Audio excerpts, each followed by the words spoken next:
नमस्कार विद्यार्थी मित्रांनो, एक्झाम परीक्षा नवीन व्हिडिओमध्ये आपल्या सर्वांचं स्वागत आहे।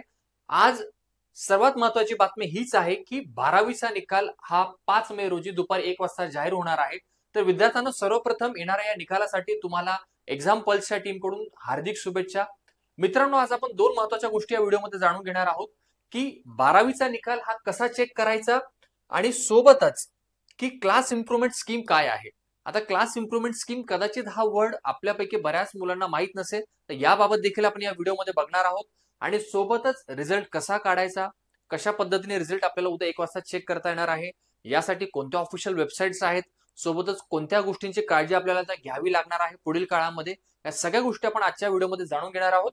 चला तर विद्यार्थ्यांनो, तर आपण व्हिडिओला सुरुवात करूयात की जे ऑफिशियल नोटिफिकेशन आपल्याला प्राप्त झालेलं आहे त्यामध्ये काही ठळक आणि ठराविक मुद्दे आपण सर्वांनी लक्षात घ्यावे, यासाठीच हा व्हिडिओ आपण जाणीवपूर्वक बनवतोय विद्यार्थ्यांनो।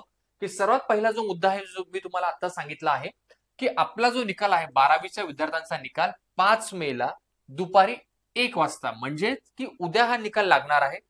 ही बातमी सर्व विद्यार्थ्यांपर्यंत पोहोचली आहे, पण ज्या महत्त्वाच्या गोष्टी आहेत की जसं की आता ऑफिशियल वेबसाईट्स कोणत्या आहेत, तर या सगळ्या ऑफिशियल वेबसाईट्स वरती आपल्याला सर्व निकाल जो आहे तुम्हाला उद्या चेक करता येईल। आता मला कल्पना आहे की 2 वर्ष आपण सर्वांनी अहोरात्र मेहनत घेतली आहे या दिवसासाठी आणि सगळेजण उद्या आतुरतेने या दिवसाकरिता वाट पाहत आहेत। पण सोबतच ह्या ज्या सगळ्या वेबसाईट्स आहेत किंवा इथून पुढच्या कुठल्या गोष्टींची काळजी घ्यावी लागेल, हे सगळं आपण या व्हिडिओत आता बघतोय। जो अजून एक महत्त्वाचा मुद्दा या ठिकाणी आपल्याला नोटिफिकेशन मध्ये दिसतोय की डिजिलॉकर ऍप मध्ये डिजिटल गुणपत्रिका संग्रहित करून ठेवण्याची सोय करून देण्यात आलेली आहे। हा सर्वात महत्त्वाचा मुद्दा आहे। उद्या ठीक आहे, उद्या तुम्ही जाऊन निकाल चेक करणार आहात, निकाल तुम्हाला चांगला लागणारच आहे, पण सोबतच या निकालाची जी ऑनलाईन डिजिटल प्रत आहे तुम्हाला डिजिलॉकर ऍपमध्ये सेव्ह करावी लागणार आहे। आणि इथून पुढे जी आपली एमएससी सीईटीची काउन्सिलिंग प्रोसिजर असणार आहे किंवा जेई मेन्सची जी असेल तुमची किंवा नीटची जरी म्हटलात विद्यार्थ्यांनो, तुम्हाला जे डॉक्युमेंट्स लागणार आहेत त्याच्यामध्ये 10वीची मार्कशीट आणि 12वीची मार्कशीट ही खूप महत्त्वाची आहे। आणि जेवढे तुमचे सगळे डॉक्युमेंट्स आहेत ते तुम्हाला डिजिलॉकरला देखील सेव्ह करण्याची त्या ठिकाणी सुविधा आहे। तर हा मुद्दा देखील या ठिकाणी नोटिफिकेशन मध्ये आहे, जो आपल्या सर्वांना जाणून घेणं महत्त्वाचं आहे। सोबतच जे काही मुद्दे या नोटिफिकेशन मध्ये दिलेले आहेत तर ते हे आहेत की आता पुढचा जो मुद्दा आहे या ठिकाणी सांगितलेला आहे, हा तुम्ही व्यवस्थित लक्षपूर्वक ऐका की ऑनलाईन निकालानंतर उच्च माध्यमिक परीक्षेस प्रविष्ट झालेल्या विद्यार्थ्यास स्वतःच्या अनिवार्य विषयांपैकी कोणत्याही विशिष्ट विषयात त्यांनी संपादित केलेल्या गुणांची पडताळणी, म्हणजे जर तुम्हाला असं वाटतंय की उद्याचा तुमचा जो निकाल येईल त्या निकालामध्ये काही तुम्हाला मार्क्स कमी आलेले वाटतायत, की तुम्हाला वाटतंय की सर मी सायन्सचा पेपर मी जास्त चांगला लिहिला होता पण मला आलेले गुण कमी आहेत, कदाचित तुम्हाला एखाद्या विषयामध्ये असं जाणवू शकतं, मग त्या केसमध्ये तुम्ही तुमच्या उत्तरपत्रिका देखील रीचेकिंगसाठी पाठवू शकतात। मग ती काय प्रोसिजर आहे, कधी सुरू होणार आहे, तर त्याबाबत देखील पूर्णपणे या नोटिफिकेशन मध्ये सविस्तर माहिती दिलेली आहे। जर तुम्हाला काही ऑब्जेक्शन घ्यायचं असेल विद्यार्थ्यांनो किंवा तुम्हाला तुमच्या आन्सर की चेक करायच्या असतील, तर तुम्ही ऑफिशियली 6 मे पासून ते 20 मे पर्यंत अर्ज करू शकतात ऑनलाईन पद्धतीने। जेणेकरून तुम्हाला जर काही गुणांमध्ये तफावत आढळलेली वाटत असेल किंवा तुम्हाला वाटतंय की सर हा माझा पेपर आन्सर की परत रीचेकिंग व्हावी, तर त्यासाठी तुम्ही व्यवस्थितपणे अर्ज करून बोर्डामध्ये तुमची जी काही अडचण आहे ती सॉल्व्ह करू शकता। दुसरा जो मुद्दा आहे की फेब्रुवारी मार्च 2025 उच्च माध्यमिक प्रमाणपत्र परीक्षेच्या उत्तरपत्रिकेचे पुनर्मूल्यांकनासाठी ऑनलाईन पद्धतीने अर्ज, तर तेच आता मी जे तुम्हाला सांगितले ह्या तीच गोष्ट या ठिकाणी त्यांनी सांगितलेली आहे। आणि हा तिसरा मुद्दा जो अत्यंत महत्त्वाचा आहे, जर आपण जेई मेन्सची तयारी करत असाल विद्यार्थ्यांनो, तर तुमच्यासाठी तर फार महत्त्वाचा आहे, कारण आपल्याला माहिती आहे की जेई मेन्स करिता काय क्रायटेरिया आहे, तर 75% 12वी बोर्डामध्ये यायलाच हवे।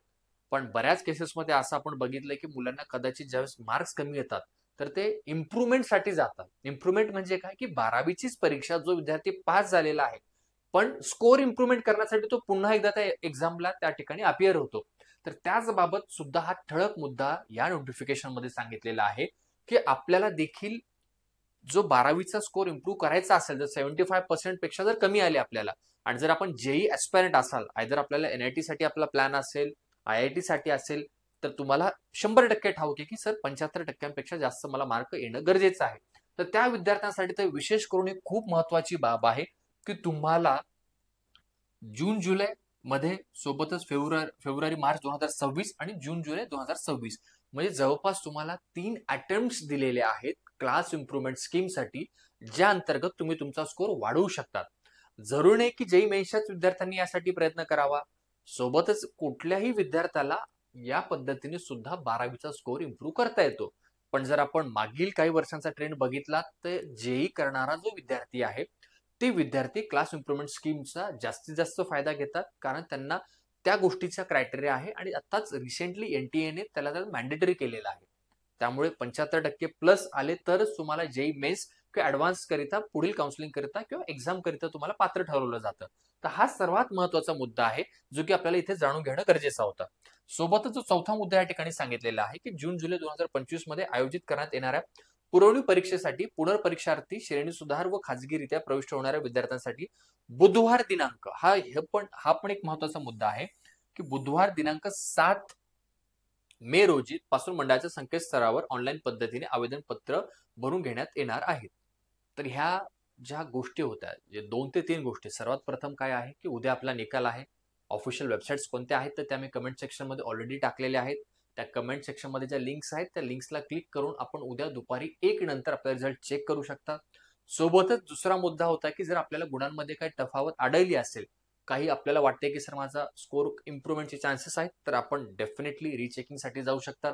आणि तिसरा आणि सर्वात महत्वाचा मुद्दा जो जेईई मेन्सच्या विद्यार्थ्यांकरिता होता, की तुम्हाला जर वाटतंय की सर माझा स्कोर इम्प्रूव्ह व्हावा, पर्सेंटेज जे की 75 प्लस असावेत, तर तुम्ही निश्चितपणे क्लास इम्प्रुव्हमेंट स्कीमसाठी देखील पात्र आहात. त्याकरिता तुम्हाला देखील पाठपुरवठा करून तुम्ही त्या पद्धतीने अर्ज करून येणाऱ्या जे 3 चान्सेस आहेत तिथे तुम्ही तुमचा जो 12वीचा स्कोर आहे तो तुम्ही ऍग्रीगेट इम्प्रूव्ह करू शकतात. तर आजच्या व्हिडिओमध्ये आपण 3 महत्वाच्या गोष्टी जाणून घेतलेल्या आहेत विद्यार्थी मित्रांनो. तर आय होप तुम्हाला ह्या तिन्ही गोष्टी व्यवस्थितपणे समजल्या असतील. जर आपण हा व्हिडिओ एक्झाम परीक्षा चॅनलवरती नवीनपणे बघत असाल किंवा प्रथमच या चॅनलला आलेला असाल, तर माझी सर्व विद्यार्थ्यांना आवर्जून विनंती आहे की विद्यार्थ्यांना तुम्हाला जर हा व्हिडिओ आवडला असेल तर या चॅनलला जरूर तुम्ही लाईक करा, शेअर करा आणि सबस्क्राईब करायला विसरू नका. धन्यवाद.